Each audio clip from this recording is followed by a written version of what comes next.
Los grandes datos al mercado y lo vamos a hacer a esta hora con Joaquín Robles de XTB. Joaquín, muy buenos días. ¿Qué tal? Muy buenos días.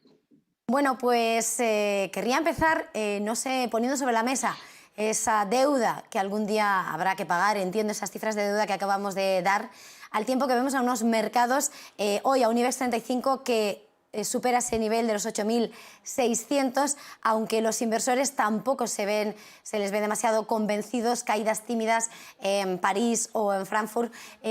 ¿Cómo lo valoras? ¿Cuál es tu visión de todo esto? Bueno, lo que estamos viendo es que sigue reinando, ¿no?, el optimismo en los mercados. De hecho, el IBEX 35 cotiza prácticamente en máximos anuales y un poco por las noticias que vienen al otro lado del Atlántico, como suele ser habitual. Se está especulando, ¿no?, con cuál va a ser ese proyecto que quiera presentar Joe Biden de cara al plan de infraestructuras. Habla entre 2 o 3 billones de dólares. De ahí que estén subiendo muchas de las compañías constructoras, también las empresas relacionadas con las materias primas industriales. Luego también hay que tener en cuenta que allí el plan de vacunación va muy avanzado. Eso también está generando, ¿no?, ese optimismo acerca de un alivio de las restricciones antes de tiempo. Además, unido este plan de infraestructura al plan ya presentado de 1,9 billones, aprobado, ¿no?, que va a empezar a entrar en vigor durante los próximos meses, pues puede generar un repunte mucho mayor de lo esperado. Y en Europa quizás los índices se ven más enturbiados por los retrasos, ¿no?, en el suministro de las vacunas y porque los datos económicos, aunque sí que están siendo buenos, pues todavía no están siendo tan solventes como en China, que hemos conocido hoy el dato de producción industrial, o en Estados Unidos. Lo que acabamos de conocer ahora, hace escasos minutos, es el dato de inflación en Europa, que ha saltado del 0,9 al 1,3%. Todavía no representa una amenaza tan grande como en Estados Unidos, pero bueno, estamos viendo cómo ese bono norteamericano ya está de nuevo en máximos anuales, máximos de los últimos 13 meses, en el 1,75%, y mientras durante las últimas semanas vimos cómo generó mucha volatilidad y caídas y rotación en renta variable, pues bueno, de momento está pasando desapercibido, pero en cuanto empiece a subir de ese nivel durante las próximas semanas podría seguir generando alteraciones. Europea que también estábamos esperando. Estamos viendo cómo estos días vuelve a subir un tanto la rentabilidad del bono americano, bueno, mientras se espera la presentación de este megaplan de infraestructuras de Estados Unidos, en un momento en el que Estados Unidos está demostrando que va a invertir. Parece que la deuda no importa, ahora no es momento para pensar en la deuda, sino en recuperación. Y aquí Emmanuel Macron ha sido el primero en decir que, bueno, tal vez Europa tendría que hacer más, aunque, bueno, de momento están hasta bloqueados ahora mismo en Alemania, ¿no?, algunas de esas ayudas para hacer frente al COVID. No sé si de alguna manera cree que aquí podría añadirse un nuevo plan que también elevase esa presión, ¿no?, inflacionista, o si está demasiado lejos de alcanzarse una realidad como la que pone sobre la mesa Macron. Parece demasiado lejos, ¿no? Y sobre todo viendo los antecedentes. Aquí se vuelve a demostrar que Europa y Estados Unidos van a distintas velocidades, mientras en Estados Unidos ya han aprobado ese paquete de 1,9 billones, que es el sexto plan de estímulo por parte del gobierno. Aquí en Europa todavía se está discutiendo los términos de ese plan de reconstrucción europea de 750.000 millones. En Estados Unidos ahora mismo la preocupación es que quizá van a crecer más de lo esperado, más de lo deseado, porque eso puede generar fuertes presiones de inflación y puede obligar a la Reserva Federal a endurecer su política monetaria antes de tiempo. Aquí todo lo contrario, ¿no? Aquí seguimos con fuertes retrasos en la campaña de vacunación, ese dinero de los fondos europeos todavía no llega, por lo que es muy difícil, ¿no?, de que se plantee otro tipo de ayuda adicional que ayude a repuntar, ¿no?, las economías europeas. Si miramos a las economías europeas y tomamos el pulso, ¿no?, de alguna manera, aunque bueno, ya hemos conocido las cuentas de H&M, ha presentado de su primer trimestre fiscal pérdidas de 104 millones de euros, lo que le ha hecho caer, está cayendo en bolsa, pues ha llegado a caer un 2%. Y aquí a Inditex, su rival, aquí en casa, tiene tímidas caídas. No sé cómo miramos al sector textil, que parece que últimamente no está en los primeros planos, pero bueno, sigue estando totalmente pendiente, ¿no?, de esos movimientos a favor y en contra de las restricciones del COVID. ¿Y qué tal ves Inditex? Bueno, nosotros lo vemos bien, ¿no? De hecho, tuvo fuertes pérdidas durante el segundo trimestre del año pasado. De hecho, fueron las primeras pérdidas desde que empezó a cotizar en bolsa allá por 2001. Y bueno, el sector textil lo está pasando mal, ¿no? Al final hay que tener en cuenta que durante estos últimos meses se ha desplomado el consumo, ha habido muchas restricciones para ir a las tiendas físicas. Es verdad que este tipo de compañías han aprovechado esta oportunidad para potenciar sus divisiones online, que es donde han tenido, ¿no?, los mayores crecimientos y donde han tratado de compensar, ¿no?, la fuerte caída de ingresos en otras áreas. Pero bueno, es uno de los sectores que los inversores se están posicionando de cara a los próximos meses porque se espera un fuerte repunte, ¿no?, en el consumo, impulsado sobre todo por la recuperación económica y también, bueno, pues por todos esos consumidores que han estado ahorrando durante estos últimos meses y que ahora pueden ver la oportunidad de salir a gastar.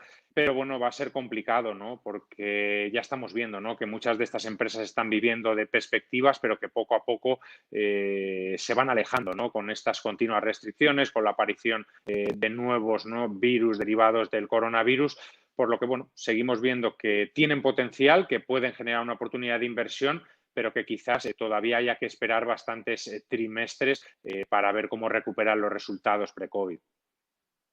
En este contexto, querría mirar otra de los sectores que captan la atención. Hoy estamos viendo al sector bancario con recortes. Ayer parecía que tomaban aire tras las caídas de anteayer. Hoy, epicentro de la semana, vuelven a registrar caídas. Vemos a Sabadell encabezar esos retrocesos, un 2% a la baja, mientras Liberbank y Unicaja están aprobando a esta hora en juntas extraordinarias de accionistas esa fusión. Acaba de decir la propia compañía, el presidente de Liberbank, el CEO de Liberbank, que esa fusión llega por las tensiones en las cuentas y los cambios en el sector. No sé cómo tenemos que mirar al sector en estos momentos, que bueno, parece que la consolidación va a ser algo imparable, pero bueno, de momento con los títulos que están cotizando tal cual, no sé cómo lo ves. Bueno, al final el sector bancario lo seguimos viendo con fuerte potencial. Es un sector cíclico que obviamente a medida que se vaya recuperando la actividad económica va a lograr un mayor número de operaciones, por lo que le puede repercutir en unos mayores ingresos. Pero bueno, sigue viviendo en un entorno muy hostil, los tipos de interés están a cero, el margen de intereses sigue todavía muy estrecho y los tipos de interés nos espera que suban por lo menos hasta 2023. Hay miedo de si se mantienen estas restricciones y esta paralización económica puede aumentar la morosidad, por lo que los bancos deban aumentar esas provisiones, van a tener que seguir cumpliendo con exigentes requerimientos de capital que cada vez van en aumento, por lo que es difícil, ¿no?, que sigan incrementando sus beneficios y sobre todo logren recuperar la pérdida de beneficios respecto al periodo de 2019, que fue entre un 40 y un 60% en el caso de la banca española. Ahora lo que estamos viendo pues, es una mayor unificación, es un llamamiento que venía haciendo Bruselas ya desde hace muchos años. De hecho, este tipo de entidades han recibido ayudas, ¿no?, en forma de unos requerimientos de capital un poco menos exigentes para ayudar a esa integración. Y bueno, con estas unificaciones al final lo que se espera es un ahorro de costes, ¿no?, ganar en competitividad en todas estas nuevas entidades, bueno, y tratar de seguir siendo rentables, ¿no?, que es lo que está poniéndose en duda durante los últimos meses, pero bueno, nosotros en España pensamos que tenemos, ¿no?, a muchas entidades que han superado, ¿no?, de sobra, ¿no?, esos test de estrés, que siguen ofreciendo unos ratos de solvencia muy buenos y que a medida que se vaya recuperando la actividad económica, pues obviamente van a despuntar. Y luego en la sesión de hoy lo que estamos viendo también es que muchas de las entidades, por ejemplo Santander en esa zona de 3 euros, BBVA en esa zona de 4,5 euros, pues tienen una fuerte resistencia y es normal, ¿no?, que a falta de noticias positivas pues les cueste, ¿no?, superar esas resistencias psicológicas. En cuanto a otros valores protagonistas del día, hoy hemos visto, bueno, pues ese esperado debut de Libero en la Bolsa de Londres. Ha salido al precio mínimo de la horquilla que se barajaba para su debut, y ese desplome del 30%.